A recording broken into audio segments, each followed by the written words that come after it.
Hi, this is Mike from thesubstream.com, and this is a review of Transformers Revenge of the Fallen. And I'm going to start really simply because this is going to get really weird as I go on, probably. If you like the first film, odds are you're going to like the second film. It's the same film, just writ larger and longer. It's too long, but the robot fights are better, so there's that. It's acquired a really weird raunchiness and a focus on fart jokes, but that's not necessarily a net negative, especially in a film about battling truck bots and the space jets with fangs that love them. The battles are bigger, the franticness is more frantic. Megan Fox is even more oily looking and pneumatic and rides that much more sexily across the screen. The fireballs are more fiery, the tanks are more plentiful, the balls flying down from space more fiery and impact the earth with bigger explosions than ever. This film is the literal, logical endpoint of a dude conversation in a dude basement where dude says, "Dude, yesterday we shot a firework up in the sky and it ruled. What if we stuck a firework inside another firework so that when the firework went off, when it went in the air, another firework shot from up there and it has panties on it and it's shaped like tits too." 5 or 6% of the characters in this film are female. Welcome to Dudeland by Michael Bay. A world, a fake Earth filled with tough, brave men who pilot large machines, aircraft carriers, tanks, 5 different kinds of jets, all kinds of different trucks, Corvettes, your mom, and 2 girls who want to have sex with you. Dudeland.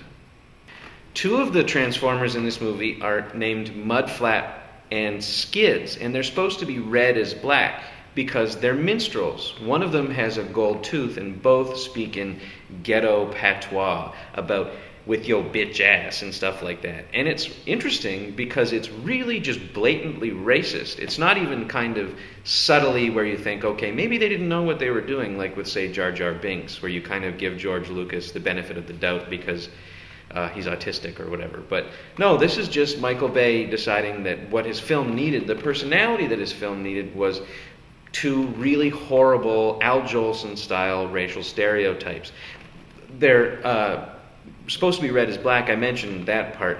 The funny part, I guess, is that they're also bumbling and stupid and literally illiterate.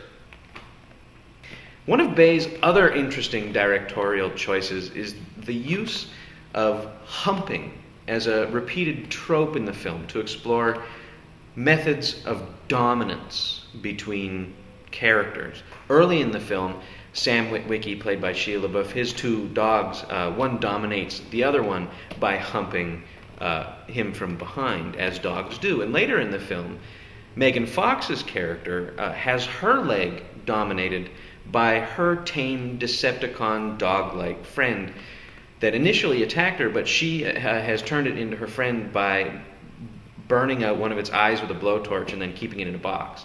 So to express that character's fealty to Megan Fox, it humps her leg for about 30 seconds, which is funny, and also is, it's a different twist on the humping as dominance trope. And this idea reaches its ultimate expression near the climax of the film, no pun intended, as Devastator, the giant, menacing Constructicon robot who's made up of 7 other construction yard robots, drags its enormous wrecking ball testicles across the western face of the Great Pyramid of Giza.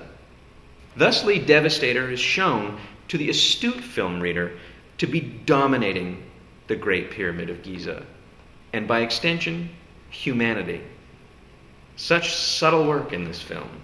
All of the racism and misogyny and puerile disrespect for humanity that's contained in this film is, if not forgivable, then certainly understandable in a weird way, as it's handled with such a glib offhandedness that you kind of almost say, okay, bravo, Mr. Bay. You're not interested in being a good person or making a film that has a positive net effect on humanity.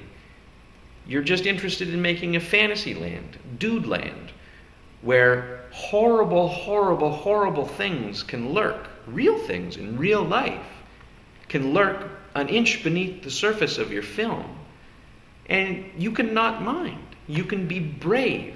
You can be proud of what you've done. This is Evil Genius Filmmaking, a 2.5-hour long commercial for the apparently inarguable fact of global American military dominance. A third of the film is set on the joint American and British military base on the island of Diego Garcia near Sri Lanka.